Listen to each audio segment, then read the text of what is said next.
আসসালামু আলাইকুম। আশা করি শুনতে পাচ্ছেন। এটা আমাদের একটা প্রজেক্ট যেখানে আমাদেরকে কিছু ডাটা দেওয়া হয়েছে, যেমন টিকটকের ইউআরএল লিঙ্কগুলো দেওয়া হয়েছে এবং তার নামগুলো স্ক্র্যাপ করে দেওয়া হয়েছে। ওকে, সেখান থেকে আমাদেরকে বের করতে হবে তার ইমেল এবং তার লোকেশনটা। ওকে, তো কাজটা কিভাবে করব আমরা সেটা একটু দেখি। এখানে টিকটকের ইউআরএল যে লিঙ্কটা আছে এটা আগে আমরা ওপেন করব। ওপেন করার পরে অনেক সময় যদি বলে ইউজার নেমটা বসাইতে, তাহলে এখান থেকে এটা কপি করে শিটের মধ্যে আমরা বসাই দিব। ঠিক আছে, এখানে যেহেতু স্ক্র্যাপ করে দেওয়া হয়েছে এই জন্য আর বের করতে হচ্ছে না। ইমেলটা কীভাবে বের করবো, যে এখান থেকে দেখেন ইমেলটা কিন্তু লুকানো আছে। এই ইমেলটা আমি এখানে ডাবল ক্লিক করে বসাই দিলাম। পরের লিঙ্কটা ওপেন করলাম,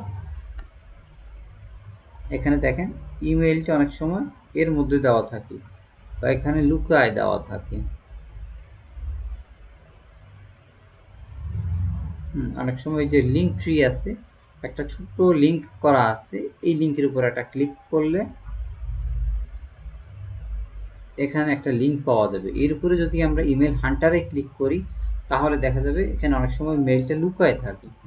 ওকে, এই মেলটা এখান থেকে আমরা বসিয়ে এখানে প্রেস করে দিব। পরেরটা আমরা দেখি। এটা একদমই সহজ কাজ, এখানে ইমেলগুলো দেওয়া আছে। ওকে,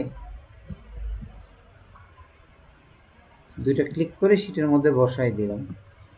খেয়াল রাখবো ইমেলের আগে যাতে আমাদের কোনো স্পেস না থাকে।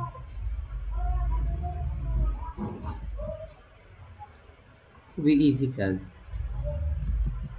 আমি যদিও ডান পাশে আগে থেকে বের করে রাখছি, তারপর কিভাবে এটা বের করতেছি সেই প্রসেসটা দেখানোর জন্যই মূলত এই ভিডিওটা তৈরি করা। অনেক সময় ফেসবুকের মধ্যে যে লিঙ্ক আছে এই জায়গায় ক্লিক করলে ইমেলটা লুকানো থাকে।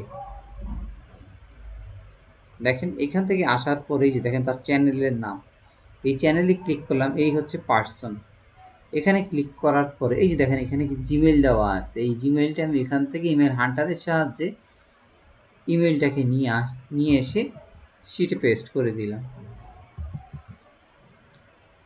আমরা চাইলে একসাথে অনেকগুলা লিঙ্ক একসাথে ওপেন করতে পারি মাল্টি ইউআরএল এক্সটেনশন দিয়ে। তাহলে একটা একটা করে আমাদের খোলা লাগবে না, ওটার মধ্যে যতগুলো আছে সবগুলো একসাথে ধরে 5টা 6টা লিঙ্ক আমরা একসাথে বা 8-10টা লিঙ্ক একসাথে খুলে ফেলতে পারি। দেখতেছেন আমি কিন্তু আগে থেকেই বের করে রাখছি, তারপরও কাজের প্রসেসটা দেখাচ্ছি যে কীভাবে মেলগুলো বের করতে হয়। এইভাবে অনেক সময় টিকটক থেকে মাঝে মধ্যে আমাদের ডাটা কালেক্ট করা লাগে। ওকে, আশা করি এর আগে যারা টিকটক নিয়ে কাজ করে নাই, টিকটক থেকে কিভাবে ডাটাগুলো কালেক্ট করতে হয় এই ভিডিওর মাধ্যমে তারা এই ইনফরমেশনগুলো জানতে পারবেন। তো এইভাবে আপনাকে ক্লায়েন্ট শত লিঙ্ক দিতে পারে বা এরকম হাজার ডাটা থাকতে পারে, সেখান থেকে অনেক মানুষ একসাথে কাজ করে এইভাবে ডাটাগুলো কালেক্ট করে। তো এই হচ্ছে কাজের প্রসেস। যদি ভিডিওটা ভালো লাগে আপনারা লাইক দিবেন, সাবস্ক্রাইব করে সাথে থাকবেন এবং ভালো লাগলে সোশ্যাল মিডিয়াতে শেয়ার করবেন। জি, আসসালামু আলাইকুম। আজকের ভিডিওটা এই পর্যন্তই।